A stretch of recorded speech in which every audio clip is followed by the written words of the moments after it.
ओम श्री शक्ति नमः। ओम श्री शक्ति नमः। ओम श्री शक्ति नमः। ओम श्री शक्ति नमः। अथ चतुर्दशोऽध्याय। व्यासपुत्र सुखदेव के अग्नि से उत्पन्न होने की कथा तथा व्यास द्वारा उन्हें ग्रस्त धर्म का वर्णन। सूर्य जी बोले, उस सुंदरी असीतापांगी गतासी को देखकर व्यास जी बड़े असमझ में पड़े और सोचने लगे कि यह देव कन्या अप्सरा मेरे योग्य नहीं है। अब मैं क्या करूं? वह अप्सरा भी व्यास जी को चिंतित होता देखकर भयभीत हो गई कि कहीं ये मुझे शाप न दे। तत्पश्चात भय से व्याकुल वह अप्सरा एक सुखी का रूप धारण करके उड़ गई। व्यास जी उसे पक्षी के रूप में देखकर आश्चर्य में पड़ गए। उसे देखने मात्र से व्यास जी के शरीर में काम का संचार हो आया और प्रत्यंग में काम का प्रवेश हो जाने के कारण उनका मन अत्यंत विस्मय में पड़ गया। बड़ी दृढ़ता के साथ मन को रोकने की चेष्टा करते हुए भी उस संचल मन को व्यास मुनि व्यस में कंधे में समर्थ नहीं हुए। इस प्रकार गतासी द्वारा मोहित तेजस्वी व्यास जी का मन अनेक यत्न करने पर भी भावी संयोग के कारण उनके वश में न हो सका। इसी बीच अग्नि निकालने के लिए मंथन करते समय एकाएक उनका तेज उस अग्नि पर गिर गया, किंतु उसके गिरने पर ध्यान न देकर वे अग्नि मंथन करते रहे। उस अग्नि से उन्हीं के सदस्य मनोहर स्वरूप वाले शुक्र उत्पन्न हो गए। अग्नि से उत्पन्न वह बालक इसमें पैदा करते हुए उसी प्रकार सुशोभित हो रहा था जिस प्रकार हवन करते समय ग्रह से पर्दे से प्रकट अग्नि दीप्तिमान हो उठती हैं। उस पुत्र को देखकर यह क्या, ऐसा सोचकर व्यास जी अत्यंत विस्मय पड़ गए और विचार करने लगे कि यह शिव के वरदान से ही तो उत्पन्न नहीं हुआ। इस प्रकार अन्य गर्भ से उत्पन्न वह तेजस्वी पुत्र सुख अपने तेज से दूसरे अग्नि के तुल्य देदीप्यमान प्रतीत हो रहा था। व्यास जी ने दिव्य देहधारी द्वितीय गार्हपत्य अग्नि के समान तेजस्वी पुत्र को बड़ी प्रसन्नता से देखा और पर्वत से नीचे उतरकर गंगा जल से उसको नहलाया। हे तपस्वियों, उस समय आकाश से उस शिशु के ऊपर पुष्पों की वर्षा होने लगी। व्यास जी ने उस महात्मा शिशु का जात क्रम आदि संस्कार किया। उस समय देवताओं ने डुडुम्बियाँ बजाई तथा अप्सराओं ने नृत्य किया। उस बालक के दर्शन की लालसा वाले वसु नारद टुम्बरु आदि सभी गंधर्वराज प्रसन्न होकर सुख के जन्म पर गान करने लगे। सभी देवता तथा विद्याधर भी अग्नि के गर्भ से उत्पन्न उस दिव्य व्यास पुत्र को देखकर प्रसन्नतापूर्वक स्तुति करने लगे। हे दिव्योत्तम, उसी समय सुखदेव जी के लिए आकाश से दिव्य दंत कमंडलु और शुभ कृष्ण मृगसम पृथ्वी पर और आ गिरे। उत्पन्न होते ही वह अति तेजस्वी शिशु शीघ्रतापूर्वक बड़ा हो गया। तब वैदिक विधान के मर्मज्ञ व्यास जी ने उसका उपनयन संस्कार भी कर दिया। उत्पन्न होते ही ऋषियों तथा संग्रह सहित सभी वेद उन महात्मा के समक्ष वैसे ही उपस्थित हो गए जैसे उसके पिता व्यास जी में वे विद्यमान थे। अग्नि मंथन के समय मुनिश्रेष्ठ व्यास जी ने गतासी अप्सरा को सुखी के रूप में देखा था, इसीलिए उन्होंने इस बालक का नाम सुख रख दिया। व्यास सूत्र सुख देव ने बृहस्पति को अपना आचार्य मानकर विधिवत ब्रह्मचर्य व्रत धारण किया। गुरुकुल में निवास कर ऋषियों तथा संग्रह सहित सभी वेदों तथा धर्मशास्त्रों का अध्ययन करके तदनंतर गुरु को दक्षिणा देकर वे सुखदेव मुनि अपने पिता व्यास जी के पास आ गए।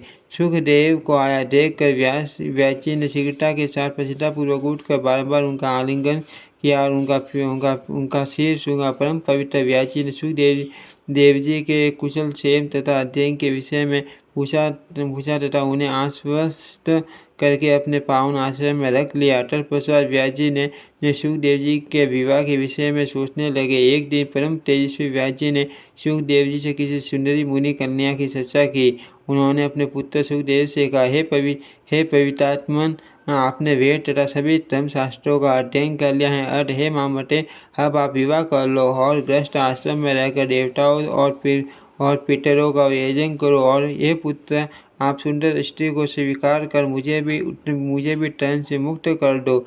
तो अब पुत्र की गति नहीं होती और उसे स्वर्ग कदापि नहीं मिलता। इसीलिए हे महापाप पुत्र, अब आप गृहस्थ आश्रम में प्रवेश करो और हे पुत्र, गृहस्थी बचाकर मुझे भी आनंदित करो। ऐसा करके हे मामटे, हे पुत्र, आप मेरी मान आशा परिपूर्ण करो।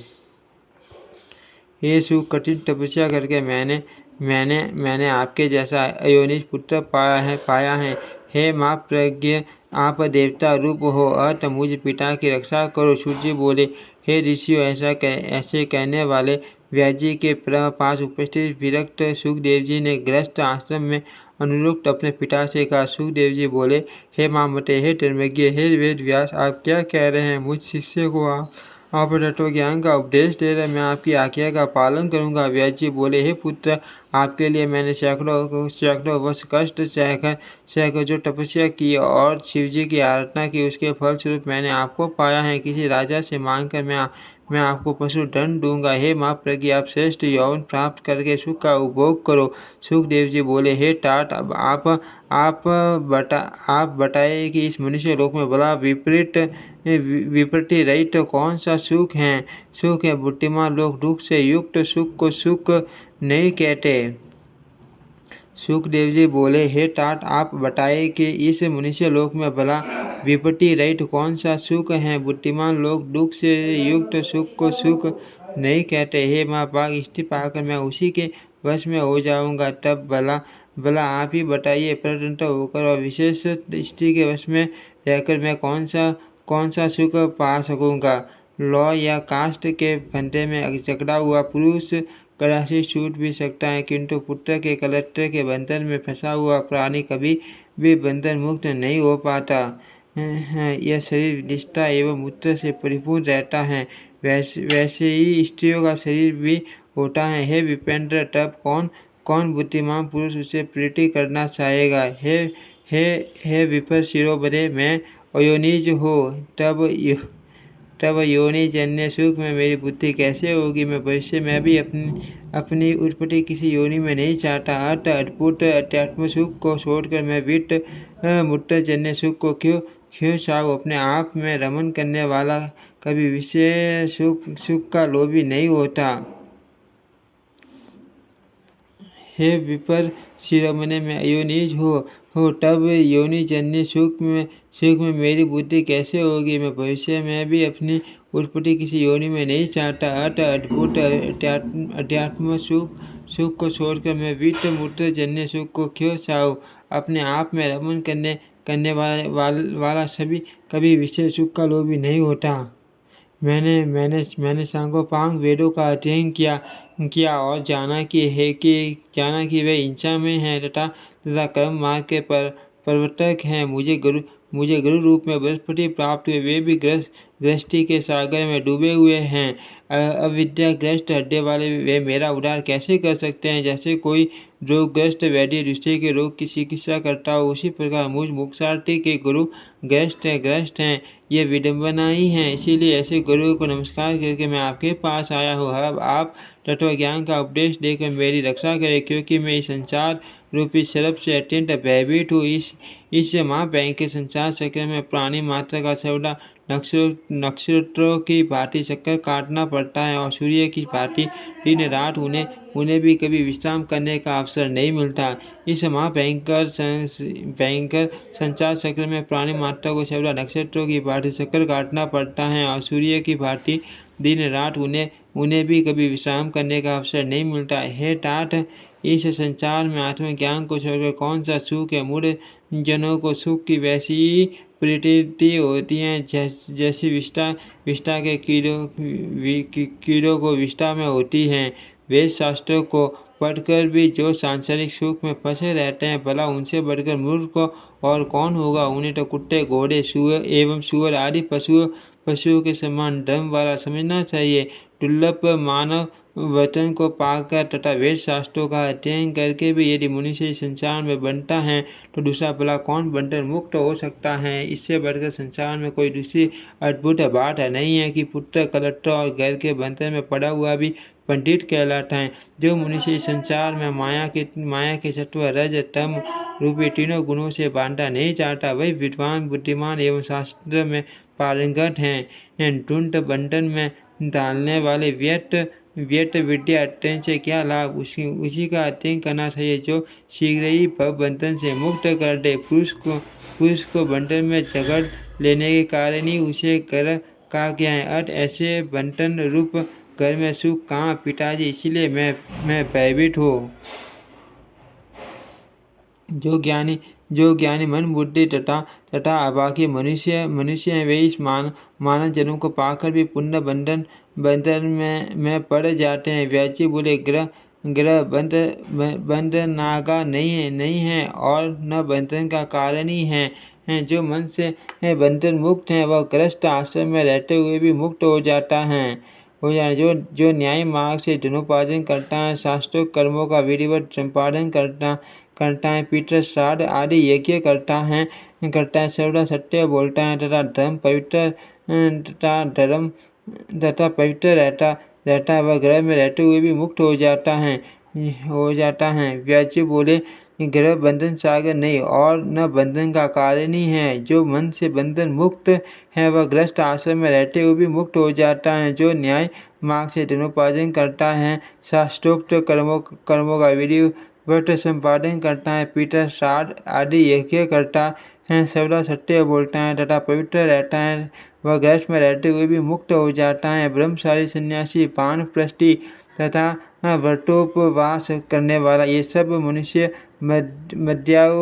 मध्योत्तर काल में गृहस्थ के पास ही जाते हैं। वे धार्मिक गृहस्थ के श्रद्धा के साथ मधुर वचनों द्वारा सबका सत्कार करते हुए अन्न दान से उन्हें उपकृत करते हैं। गृहस्थ आश्रम से बढ़कर कोई दूसरा आश्रम देखा या सुना नहीं गया। वशिष्ठ जी आदि आचार्य और तत्वज्ञानियों ने इसका आश्रय ग्रहण किया है।